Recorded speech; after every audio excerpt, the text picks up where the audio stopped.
One of the things I find interesting in your question is you said you guys may disagree on this, and I think that was insightful because I listened to what Michael said and I thought it was quite learned, and yet I didn't really agree with it.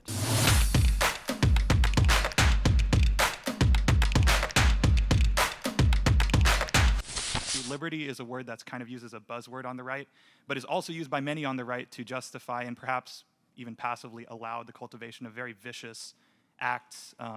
So I was wondering if Michael and Senator Cruz, if you could both give your own definition of the word liberty and maybe compare and contrast, because something tells me you might not perfectly agree on the definition. Sure. I'll borrow my definition of liberty from Lord Acton.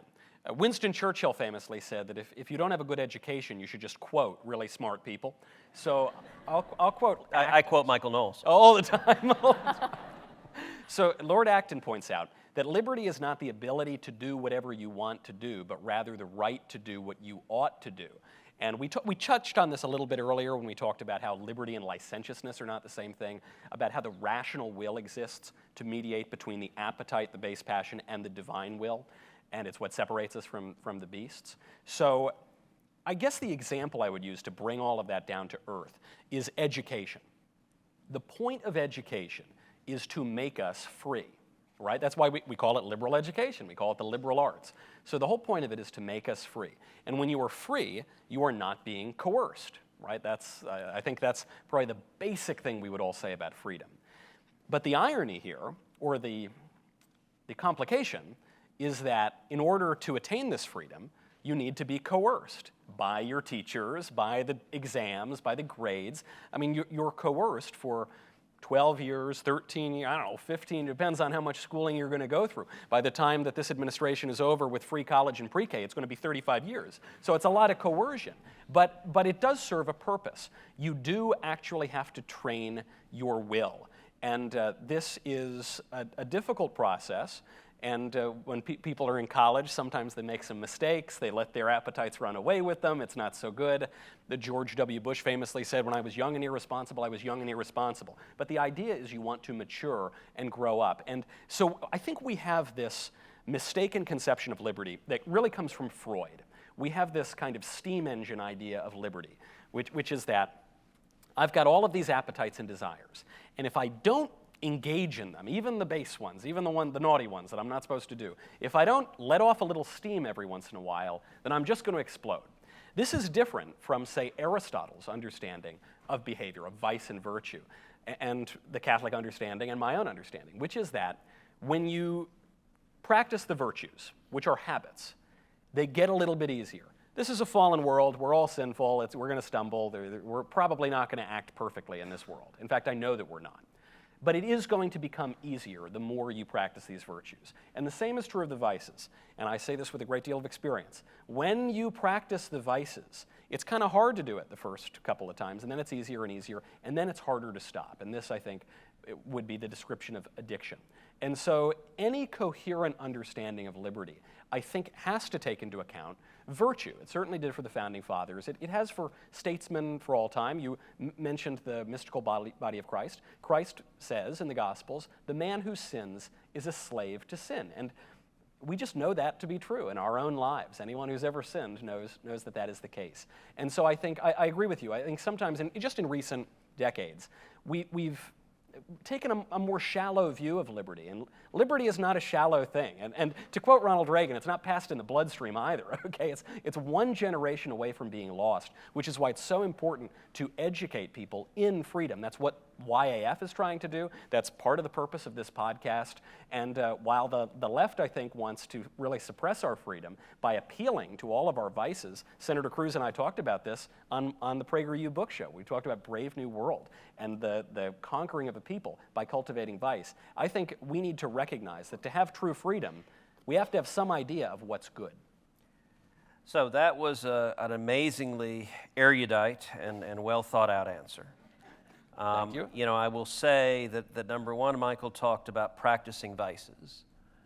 And I will note that after the last verdict we did at Texas A&M, that you and the entire team came back to my house in Houston, and we practiced vices. Until about 3 in the morning. 3 in the morning, Yeah, we had yeah. some very expensive scotch and some very some good cigars. And I'll say, your practice makes perfect. You're getting pretty good at it. This is I keep working on it.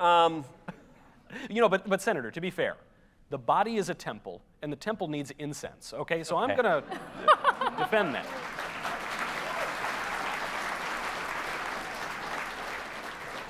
So one of the things I find interesting in your question is you said you guys may disagree on this, and I think that was insightful because I listened to what Michael said and I thought it was quite learned, and yet I didn't really agree with it. I would say there's a distinction. It may be the Catholic-Protestant distinction. I would say I have a more libertarian bent perhaps than Michael. I would say most people. I think Attila the Hun has a more libertarian Okay, well, bent. there is that. Look, when you ask what liberty is the right to make your own choices in your own life, to think, to speak, to the right to, as John Locke put it, life, liberty, and property. The liberty, one of the famous formulations of liberty is my right to swing my fist ends at the tip of your nose. You have a right to do whatever you wish with your life. You don't have a right to impinge on the liberties of others. You don't have a right to impinge on the rights of others. There's some in the philosophical world or legal world that have posited a distinction between negative liberties and positive liberties. Negative liberties are essentially leave me alone. Don't silence my speech. Don't prevent me from practicing my faith. Don't take away my right to keep and bear arms. Those are negative liberties. Positive liberties, and they're typically folks on the left that are advocating this, are a liberty to have health care, a liberty to have housing, a liberty to have, it's an entitlement that is framed as a liberty. In my view, liberty is the former and not the latter. Liberty is the right to be left alone. Now, what Michael said about the right to do as you ought, look, yes, I think you ought do as you ought. That's what ought means. The power of tautology. But I also think you have every right not to do as you ought. And so if you want to exercise your free will to be a sloth or a drunkard or to fritter away your life, you have a right to do that. Now, I would hope you wouldn't. I would encourage you not to. But it is within the realm of choice for you to make. And so in the legal world, and I'll shift to law, there's a big debate in constitutional law that is sometimes viewed as a debate between Scalia and Thomas. And it is whether the Constitution protects natural rights. And my view is that the Constitution limits the power of government, and there are a host of things. So, for example, school choice is an issue I'm deeply passionate about. I've spent 25 years of my life fighting for school choice. As much as I believe in school choice, I don't think you should have judges mandating school choice, even though it would help kids enormously. Because I don't think we should be reading into the Constitution a mandate for our own personal policy choices. So when it comes to what liberty is, I would say I have a more capacious framing of it. And I would leave, in terms of urging the virtuous life, that was a very Aristotelian call on your part. I think that's a great... that is a great calling for pastors and priests and motivational speakers and anyone seeking to help people find their calling in life, but at the same time, we shouldn't force it. And by the way, a natural area this is playing out is vaccine mandates, where you have government trying to force people to make a health care decision. I've been vaccinated. I believe in vaccines. I encourage people to get the vaccine. I also believe you have individual liberty and the right not to get the vaccine if you choose not to, and you're an adult and make your own choices.